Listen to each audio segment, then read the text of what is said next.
So bakit nga ba bibili pa rin kayo ng Honda Click 125? Unang-una kasi dyan, mas practical para sa akin itong motor na to. Sa 36 months, 3 years ay 3,754. Rebates pa po yan ng 200 pesos.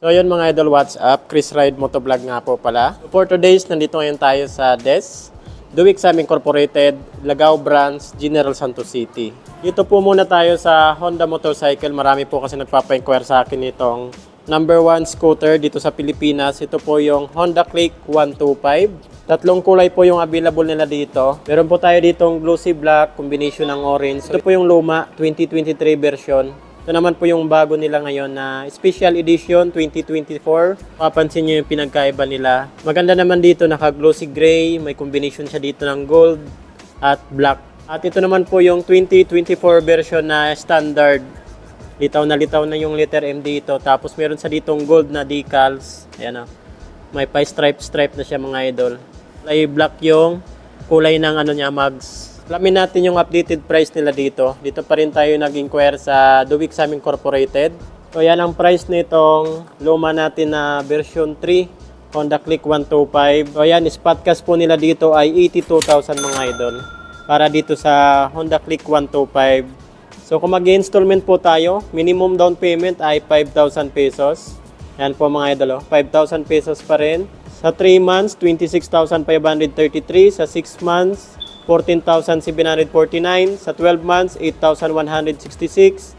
Sa 18 months, 5,971. Sa 24 months, 2 years ay 4,874. Sa 30 months, 3,777. Sa 36 months, 3 years ay 3,754. Rebates pa po yan ng 200 pesos. Sa 3,554 na lang to kung maaga po tayo magbayad. So ito naman po yung bago nating Honda Click 125. Special edition po ito mga idol. Version 4. So ang cash price po nila dito pa rin tayo nag-inquire sa DES, Duwixam Incorporated. Cash price po nila dito ay 85,000. So ayan, 85,000 po yung cash price nila dito nitong Special Edition Honda Click 125. Ganda ng kulay, ganda ng pormahan na rin. Sa installment naman po nito, down payment 5,500. Minimum down payment po yan, 5,500. Pwede rin po kayong mag-down ng mas malaki para mas maliit na lang yung monthly nyo. Minimum down payment 5,500. Ito po yung 3 months niya, 27,367. Sa 6 months, 15,210.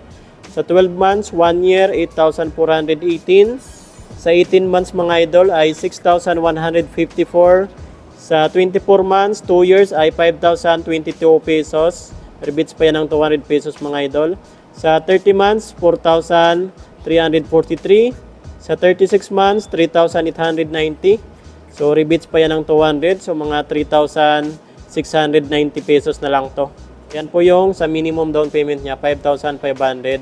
Version 4. Special Edition Honda Click 125 mga idol. Ayan o. So ito naman po yung version 4 na standard edition nila. So yan, pagdating naman sa cash price nito ay 83,000. So yan, 83,000 po yung cash price nila dito. Ito po yung standard nila ng version 4 mga idol, Honda Click 125. Cash price ay 83,000. So yan po yung cash price nila dito, 83,000. Sa installment naman po nito, minimum down payment 5,500. Then sa 3 months, 26,700 pesos. Sa 6 months, 14,841. Sa 12 months, 1 year ay 8,216.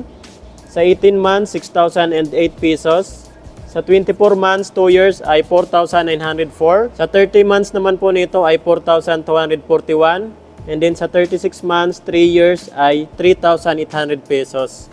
So rebates pa yan ng 200 pesos mga idol. So mga ano na lang to. So, mga 3,600 na lang to mga idol. Honda Click 125 na standard. Yan, pinagkaiba lang nitong dalawang motor na to. Kulay at decals lang din naman yung pinagkaiba nilang dalawa. Itong version 4, Special Edition at Standard. Nagkaiba lang naman talaga nila itong decals. Ayan o. Yung click nakalagay dito. Tapos meron sa ditong gold na sticker. Yung decals niya. Ganda rin ang pagkakadesign niya dito mga idol. Dito naka matte black. Klarong-klaro na yung letter M niya dito. Tapos yung nandito. Ayan yung binago talaga sa motor na to. Kung mapapansin nyo po dito sa luma natin 2023. Ayan mapapansin nyo po dito. Hindi masyadong nakikita yung letter M niya dito. Ayan o, kahit dito. Unlike dito sa 2024 natin, mas maganda na po yung pagkaka-design niya. Ayan o. Yung version 4 mga idol, okay na po yung pormahan niya. Side light naman nito, naka-LED pa rin po yan. Ito naman po yung DRL niya. Litaw na litaw yan mga idol. Maganda pa sa braking system ni naka-combi brake. Napaka-smooth po nito i-brake kasi sumasabay yung brake niya sa likuran kapag nagbi-brake tayo sa harapan. Pagdating naman po sa gulong na naka-street tire and then naka-tubeless. Size naman po ng gulong niya ay 90 by 80. 14 inches po yung laki ng mags niya. So same lang po yan doon sa likuran. 14 inches din po yung size ng mags. Front suspension, naka-Showa brand pa rin yan mga idol. Wala tayong masyadong issue sa front suspension ng Honda Click. And then ito napakadali lang talaga yung maneuver nitong motor na to. Pwede ito lalo na sa mga beginners itong motor na to. Napakadali lang i-maneuver. Tapos saktong-sakto lang sa ating mga Pinoy. Yung tindig niya, yung handling, saktong-sakto lang talaga sa ating mga Pinoy. Mga switch naman niya dito, nandito po yung high beam, low beam, horn, turn signal light. Dito naman sa right side, nandito po yung electric start niya. So wala po pala itong kickstart. Ayan, wala na po sang kickstart assist. And maganda po dito yung panel gauge naman ito, naka-fully digital na rin po ito. Napakaganda kasi napaka-detalyado na rin po mga idol. Maganda pa dito, meron pa siyang charging port dito. Pwede na po kayo dito mag-charge ng cellphone. Ayan o, napakalalim din yung lalagyan niya. Tapos dito, meron din siyang bulsa-bulsa. Lagay natin mga barya-barya. Okay na okay po dito. Sa ignition nito, nakadisusi pa rin. At dito naman po tayo nagbubukas ng ating upuan. Ayan. Sa underseat compartment, ganun pa rin mga idol. Napakalalim, tapos malapad. Okay din po yung underseat compartment niya. Dito rin po tayo naggagas. Ayan, napakatipid po pala nito sa fuel consumption mga idol kasi naka-fuel injection na po ito, FI. Naglalaro po sa 50 to 55 km per liters. Ganun po sa katipid sa gas. Ito naman po yung pinagkaiba nila sa grab bar, yung kulay lang din naman. Wala po talaga yung pinagkaiba sa features saka sa specs. Same lang po talaga yan. Kulay at decals lang din naman yung pinagkaiba nila. Yung special edition tapos standard na version 4 Honda Click 125. So bakit nga ba bibili pa rin kayo ng Honda Click 125? Unang-una kasi dyan, practicalan. Mas practical para sa akin itong motor na to. Kasi napakatipid sa gas, 50 to 54 km per liters. Okay na okay po itong motor na to. Lalo na sa mga beginners, sa handling kasi. Ayan, napakadali lang i-maneuver mga idol. Ayan o. Tapos napaka-comfortable. Meron din po sang legroom, underseat compartment, charging port, at naka-digital na po yung instrument panel gauge niya.